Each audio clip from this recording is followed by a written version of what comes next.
Hey guys, what's going on? It's Billy here from the best place to buy gold online, and if you haven't done so already, go ahead and check out my website goldfinancial.de and go ahead and register yourself for a free account. So welcome back to part 3 of this 12-part series on the case for gold, and as always, I highly recommend you go ahead and check out Jim Rickard's new book, which is The New Case for Gold. There'll be a link in the description for you to go ahead and pick that up. So this one is why gold. The case for gold. Gold bashers are quick to disparage gold as a shiny metal or pile of rocks, as if to say it's hard.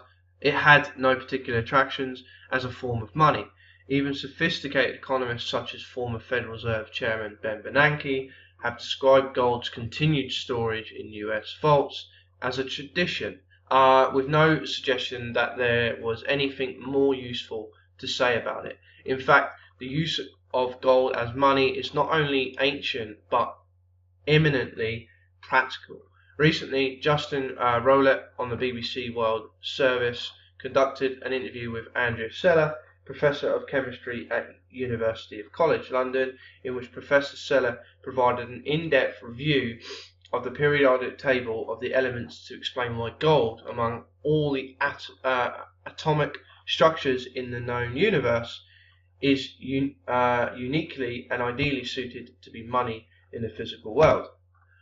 We all recall the periodic table of the elements from high school chemistry classes. It looks like a matrix of squares, 1 square per element, about 18 squares wide and 9 squares high, but with an irregular shape around the edges. Hydrogen and helium stand above their peers.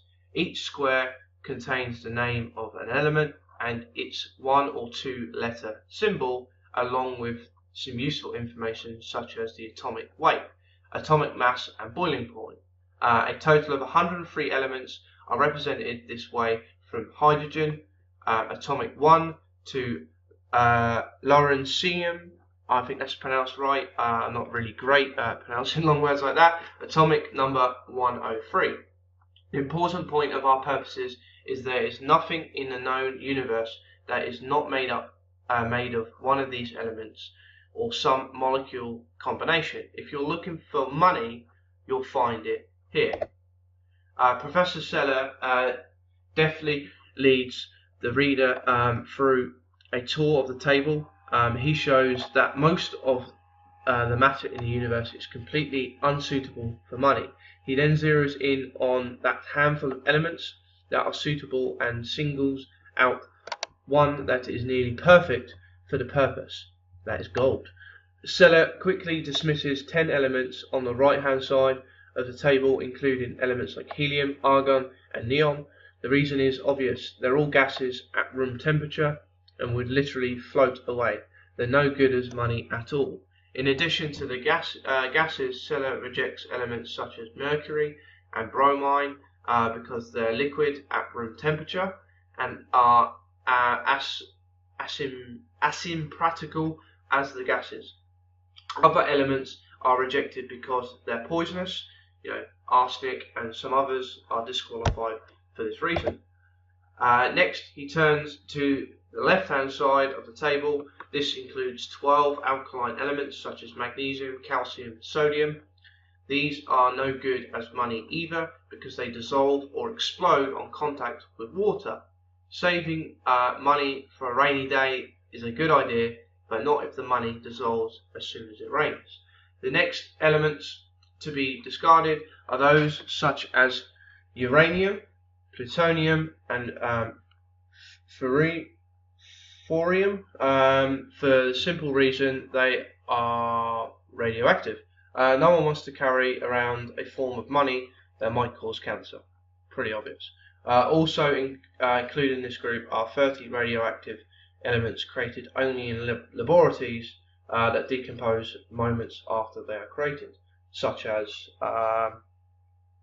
I cannot pronounce that word. I'm not even going to try, but you guys go ahead and you can see what it is. Most of the other elements are also unsuitable as money based on particular properties. Iron, copper, lead don't make the final cut because they rust or corrode. It's bad enough when central banks debase your money, but no one wants money that debases itself. Rowlatt and Sella continue on their trip through the periodic table. Aluminium or aluminum, whatever you want to pronounce it, is too flimsy to use as coins. Titanium was too hard to smelt with the primitive equipment available to ancient civilizations. Once the process of elimination is complete, there are only 8 candidates for the use as money. These are the so-called noble metals, situated about in the center of the table, consisting of iridium, osmium, ruthenium, platinum, palladium, rhodium, silver, and gold. All of these are rare, but only silver and gold are available in sufficient quantity to comprise a practical money supply. The rest are extremely rare, too rare to be money, and difficult to extract because of the high melting points. Rowlatt completes his tour deep horizon this way. This leaves just 2 elements, silver and gold. Both are scarce, but not impossibly rare. Both also have a relatively low melting point, and therefore easy to turn into coins, ingots, and jewellery. Silver tarnishes, it reacts with minute amounts of sulfur in the air. That's why we place particular value on gold. It turns out gold, Au, has one final attraction, it's golden. All the other metals are silvery in colour except copper, which turns green when exposed to air. Beauty is not a prerequisite for money, but it's a nice attribute for gold, considering it passes every other test with flying colours. Our ancestors did not use gold just because it was shiny or beautiful, as modern critics suggest. Gold is the only element that has all the requisite physical characteristics: scarcity, malleability, inertness, durability, and uniformity, and to serve as a reliable and practical physical store of value. Wiser societies than ours knew what they were doing. Of course, this list of virtues does not mean that gold has to be money. Today's money exists mostly in digital form. Electrons that store the digits don't rust either. Then again, they're not the least bit scarce. Just because money is digital doesn't mean it's not part of the physical world. There is no escape from the periodic table of elements. Digital money exists as charged superatomic particles stored on silicon Si chips. Those charges can be hacked and erased. Atoms of gold, atomic number 79, are stable and cannot be erased by Chinese and Russian cyber brigades. Even in the cyber age, gold still stands as money, non-parallel. So there you have it, guys. I hope you got value. If you did, feel free to like, comment, and share. And as always, I'll see you on the next video. Take care. Bye-bye.